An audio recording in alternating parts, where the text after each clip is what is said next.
Achayans gold 20 വർഷത്തെ പാരമ്പര്യം 26 ഷോറൂമുകൾ. Call 8590046916.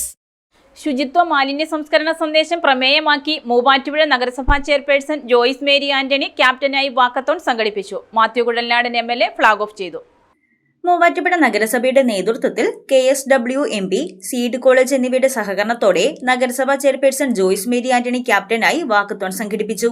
KSW MP അതുപോലെ മൂവാറ്റുപുഴ മുനിസിപ്പാലിറ്റിയും സംയുക്തമായി സീഡ് കോളേജിന്റെ പിന്തുണയോടുകൂടി ഒരു പുതിയ മാലിന്യ സംസ്കാരത്തിന് വേണ്ടിയിട്ട് നടത്തുന്ന ഈ വാക്കത്തോൺ തീർച്ചയായിട്ടും പുതിയ തലമുറയ്ക്കും അതുപോലെ നാടിനും ഒരു മികച്ച സന്ദേശം നൽകുന്ന ഒന്നാണ്.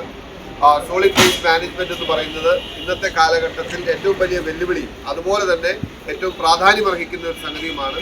അതിന് പ്രാധാന്യം നൽകിക്കൊണ്ട് നഗരസഭയും KSW MP ചേർന്ന് നടത്തുന്ന ഈ വാക്കത്തോണിന്റെ എല്ലാവിധ അഭിവാദ്യങ്ങളും വിജയവും നേരുന്നു. നഗരസഭാ കാര്യാലയത്തിന് മുന്നിൽ നിന്നാരംഭിച്ച walkathon Mathew Kuzhalnadan MLA flag off ചെയ്തു. സമൂഹത്തിൽ മാലിന്യ പരിപാലനത്തിൽ അവബോധം സൃഷ്ടിക്കുക എന്ന ലക്ഷ്യത്തോടെ വാക്കത്തോൺ 2026 മൂവാറ്റുപുഴ നഗരസഭയുടെ മുന്നിൽ നിന്നും ബഹുമാനായ മൂവാറ്റുപുഴ MLA ശ്രീ മാത്യു കുഴൽനാടൻ ഉദ്ഘാടനം ചെയ്ത് ഈ വഴിത്താറയിലൂടെ കടന്നുവരുന്നു. മൂവാറ്റുപുഴ മുനിസിപ്പൽ സെക്രട്ടറി ഉദ്യോഗസ്ഥന്മാർ മറ്റ് പൊതുജനങ്ങൾ എല്ലാവരും ജോർജ് മെമ്മോറിയൽ ടൗൺ ഹാൾ മൈതാനിയിൽ ശുചിത്വമുള്ള നഗരം സുസ്ഥിര ഭാവി കേരള കരമാലിന്യ പരിപാലന പദ്ധതി KSW എന്നിവയുടെ ഭാഗമായി സംഘടിപ്പിച്ചിട്ടുള്ള മൂവാറ്റുപുഴയിലെ തെലുങ്കനായ MLA Shri Mathew Kuzhalnadan, Muvattupuzha municipal chairperson Shrimati Joyce Mary Antony തുടങ്ങിയവരുടെ നേതൃത്വത്തിലുള്ള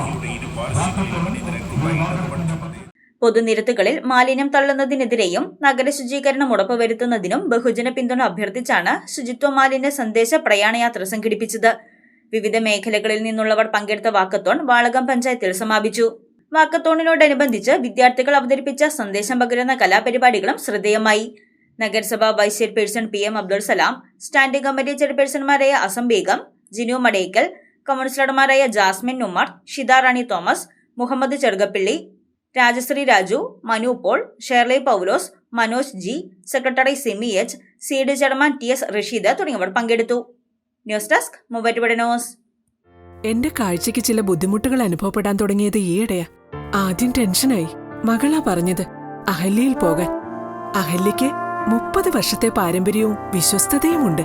അഹല്യയിലെ വിദഗ്ധരായ ഡോക്ടർമാരുടെ ചികിത്സ കൊണ്ട് എനിക്ക് എന്റെ കാഴ്ചശക്തി പൂർണ്ണമായും തിരിച്ചു കിട്ടി. ഇപ്പൊ എനിക്ക് ഈസിയായി വായിക്കാം. നേത്ര സംരക്ഷണത്തിന് നമ്മുടെ Ahalya. Ahalya foundation eye hospital, കേരളത്തിൽ എല്ലായിടത്തും.